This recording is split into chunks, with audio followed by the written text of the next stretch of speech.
Well, Grand Rising, everyone. I am so happy to see all of you here today on this, it feels a little like the East Coast out here. What's going on? It really feels like summer. I'm feeling a little bit of humidity out here, and sorry about that. It's not my fault. Indeed, we are. My name is Reverend Dr. Alice Reid, and I'm the spiritual director here at this beautiful community. We are privileged to be joining you this morning in this beautiful auditorium in the Baha'i community. We're very lucky to be able to use this space, and so I am grateful. Indeed, our annual theme is open at the top. It is a phrase that Ernest Holmes, the founder of this movement, used so many years ago to talk about a philosophy that would be forever evolving, forever growing, forever changing. And so this month we've been looking at the topic of wholeness, that wholeness isn't transitory, it's not temporary, it's not something that we have to do anything to earn or create. It exists at the very core of all life. And so what we know is that wholeness is present even when we don't recognize it, even when we don't feel it. And in week one, we talked about those places in ourselves, those unlovely places that we sometimes experience that we try to hide, that sometimes we ignore. And I've been using this teaching tool called the Coach to Everywhere. We had some little handouts last week, and it's really this idea that our personhood, our vehicle, if you will, as we move through the world, is like a coach. And it has a driver, and there are horses that pull it, and it's the coach to everywhere. It takes us everywhere we go. And inside that coach, at the very center of it, is the divine. But sometimes we have these layers that we deal with. The monkey mind, the passengers in the coach are like little backseat drivers. And those things that we try to ignore about ourselves, the things that we are afraid to face, the things that we don't like about ourselves, those passengers are still there, unfortunately. and sometimes in our subconscious mind and in the subjective, they direct us. They try to tell us where to go. I have been told I am a backseat driver myself, and I'm not proud of it. I'm not proud of it. And so while those passengers, sometimes they're there to protect us, if we don't become conscious about them, they can obstruct our experience of our wholeness. And then last week, I talked about this idea that when we don't face our passengers, when we don't face that stuff that's in our subjective, it often gets projected outside of us. And it shows up in the faces and in the people around us. And so it is behooving us to be paying attention to those places within ourselves that need healing, that need clearing, that need a greater revelation so that we can have that experience of wholeness. I shared with you that we can't really meet a person until we have faced our own history that we are seeing in them. That's a big idea, that we can't really meet others until we stop meeting our own history in them, and that's that projection, and it's important to dissolve it. And essentially, we're talking about mirror work. We're talking about that work where we begin to really look at ourselves and look at the projections of ourselves that we put out into the world and the places that it shows up. And acknowledging and owning those parts of ourselves is part of this experience of peeling away the layers, the things that might be standing in the way of our experience of wholeness. Because like I said, you are whole. Regardless, you're whole. Regardless of whether things are working in your life or not working in your life. You're whole. It's how we approach it. It's our perspective. It's the lens that we're looking through. And so this week is kind of a biggie, because sometimes when we're in that space of experiencing our life and those projections and those hidden beliefs that we might have, sometimes we draw this line between us, right, and them. We create this dichotomy when we are experiencing obstruction in our perspective of our wholeness. And so I want you to consider something. I'm not here to tell you, oh, you're wrong or you're bad for drawing lines and having that us and them experience. I'm not here to tell you that. I have a more radical idea that I want to share with you. That there is no line. There is no us and them. That it is only a perspective. It is only a perception that we create. And that when we're aware of it, when we can lean in with compassion, when we can understand that it's important for us to be kind in all our experiences and all our interactions, we can begin to understand that we truly are one. And that idea of oneness it's a really big idea, and it reminds me of this story that I have told often, but I haven't told the full story. Many of you are familiar with the Bhagavad.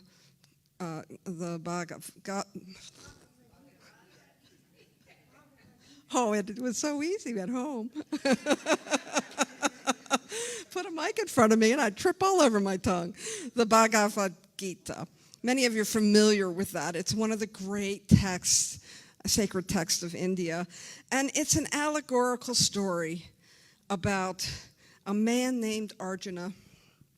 He's our protagonist, and he's an amazing archerist, and it's his duty to protect the province, and he is a warrior of the finest caliber, and the conflict that he is about to move into is just and important, and so therefore he asked his charioteer to drive him to the front lines of the battlefield so that he can really see the enemy and get a sense of what it is he will be fighting.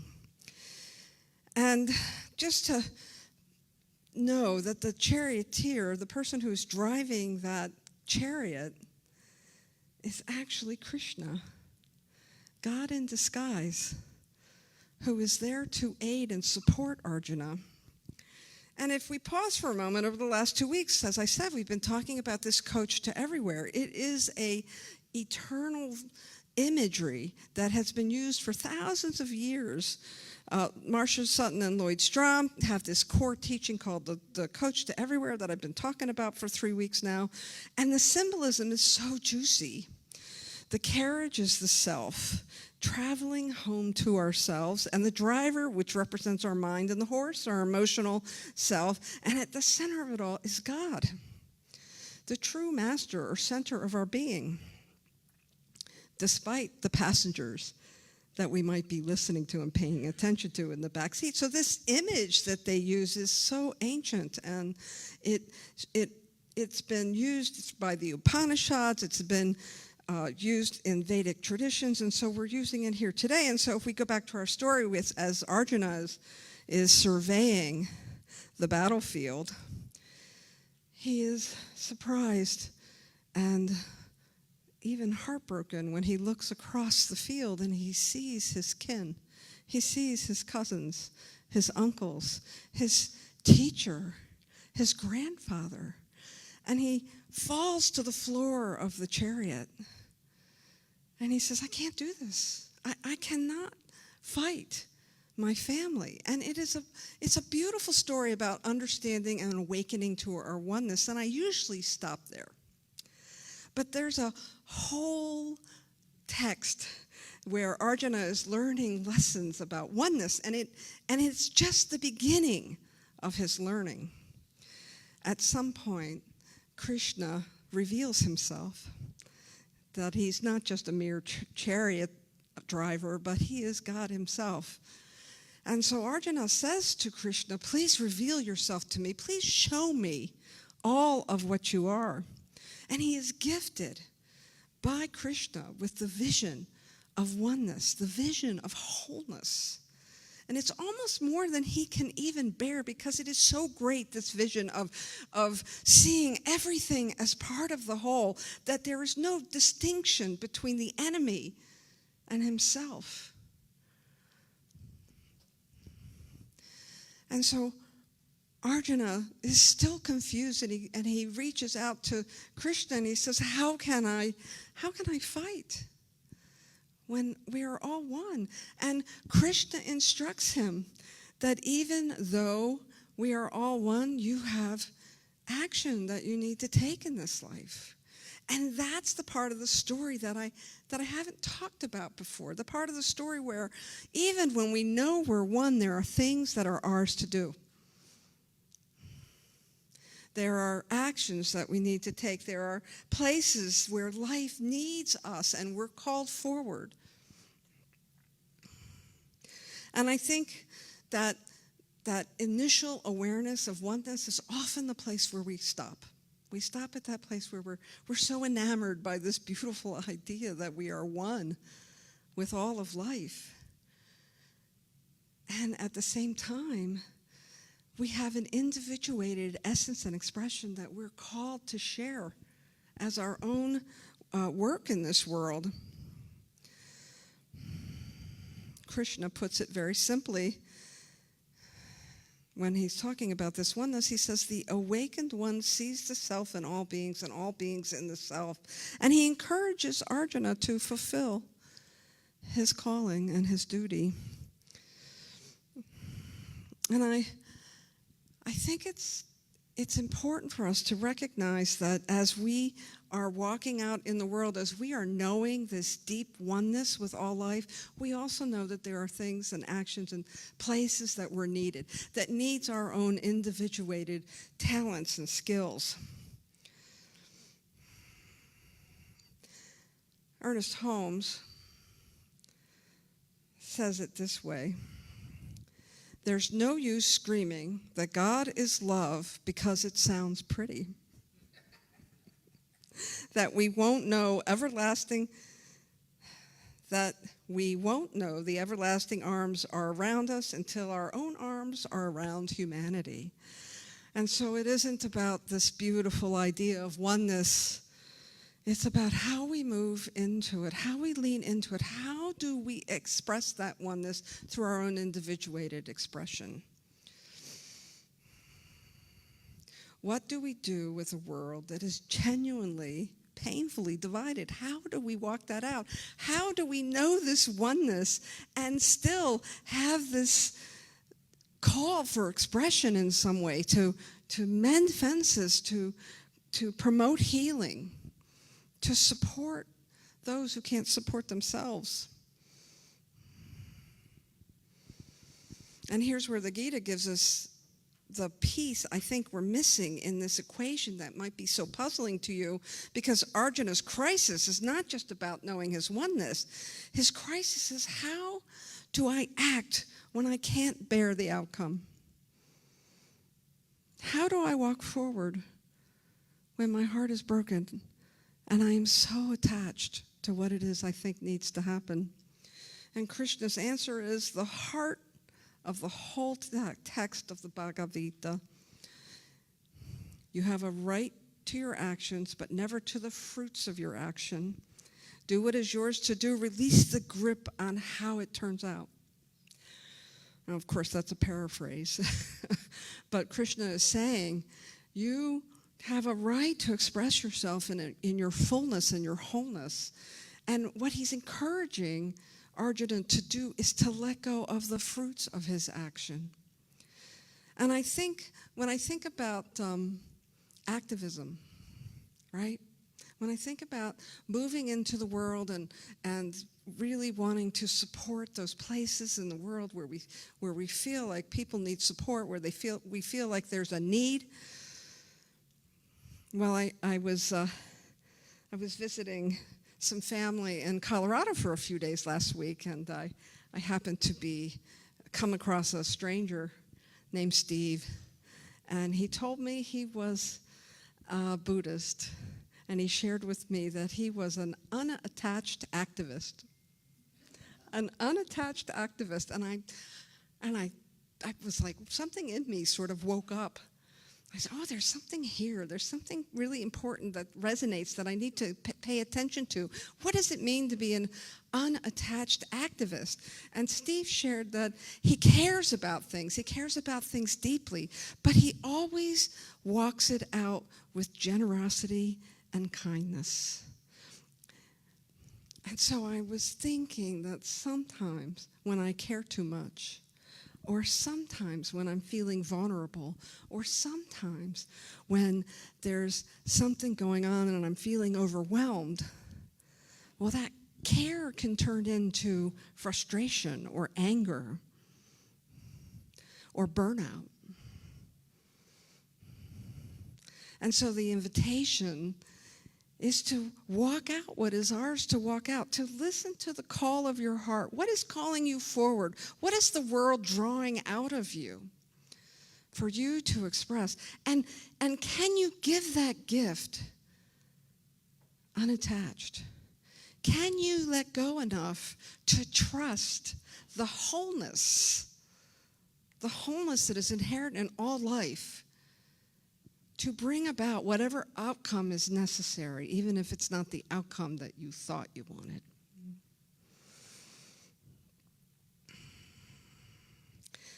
Finally, I recognize that a metaphor or an allegory of a battlefield and oneness don't really feel necessarily congruent. So really, like, you're talking about war and spirituality all in the same breath. Well, I have heard or actually read where Mahatma Gandhi talked about this allegory in a little bit of a different way. He doesn't see it as a battle out in a field where people are fighting each other, but it is the battle within. The battle that we fight within to make those choices that are really grounded in wholeness, to trust the process, to allow the thing that makes the grass grow and the sun come up in the sky and the moon and the stars out in the universe, that very same energy, to trust that when we give our gifts, that we can let go of the fruits, that we can allow what needs to happen. Because sometimes we think we need peace at all costs. But sometimes we need a little tension to experience some newness. Sometimes we need things to need to be teased or worked out. And if you're like me, a little bit conflict avoidant, I would much rather have that peaceful solution immediately.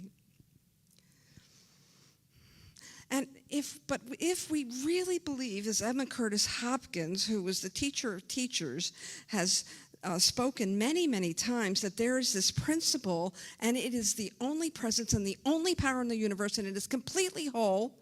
If we really subscribe to this, then we can let go. We can be unattached.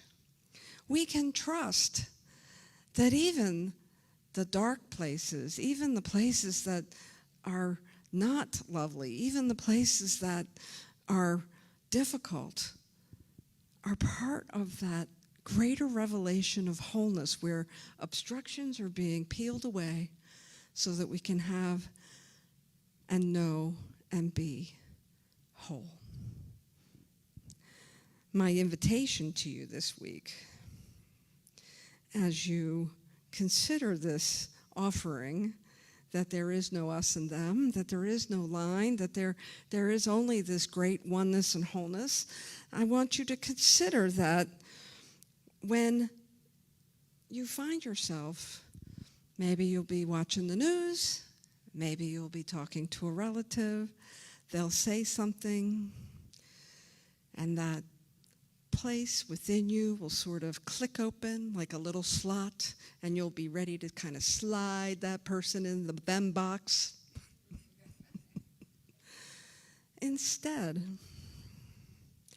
ask yourself, how would I experience this if I truly believed that there was no sense of otherness?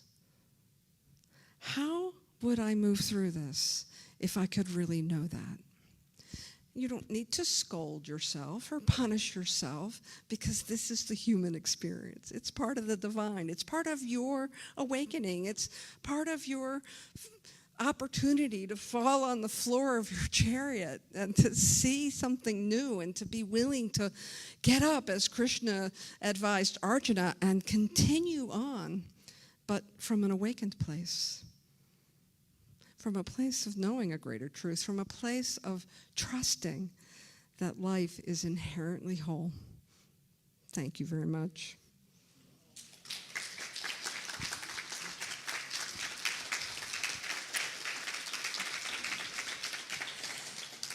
And so from that place of wholeness, let us pray. So I invite you to close your eyes or lower your gaze and know this highest truth with me, that there is no other. There is only the one infinite reality. There is only that one space of creation forever creating itself out of itself. And so I know as we connect to that deep internal master of our soul, that place within that has always been whole, perfect, and complete. We just take a deep breath.